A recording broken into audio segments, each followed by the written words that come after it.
Good morning, Facebook. Here today we're looking at Psalms chapter 51, looking at verses 18 and 19. And you see what David's doing here in verse 18. You see how he was looking at himself, looking at the difference that the sin has caused in himself, the pain and the anguish that he now feels, where he once felt peace, where he once felt joy when he was in the presence of God. But because he allowed himself to get distracted, because he allowed himself to indulge in the very things that he knew in his heart was wrong from the get-go, you see the consequence, the personal consequence in David's life is the bitterness, is the sorrow, is the depression, is the feeling of being separated from God.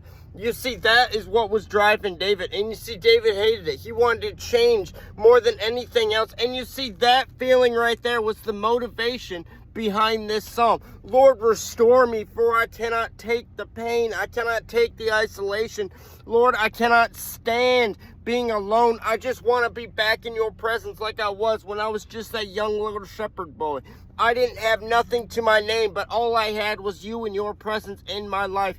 Lord Jesus, just bring me back to that.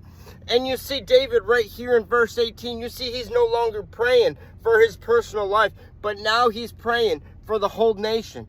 But you see, David has come to a strong realization here that his sin, it didn't just affect him, but that there were mighty implications that went past his own life. You see, he's starting to realize as the leader of his nation that his own sin, that his own willful mistakes, how they affected others. You see, David's realizing that others were discouraged, that others were led onto the wrong path, that others were led astray from God because of the very mistakes, because of the very willful sin that David chose to give into. And you see in verse 18, David's pretty much saying, Lord, fix my mistake. Fix everything that I've done. Lord, don't let your people be led astray because of me. Don't let them fall because of my foolishness.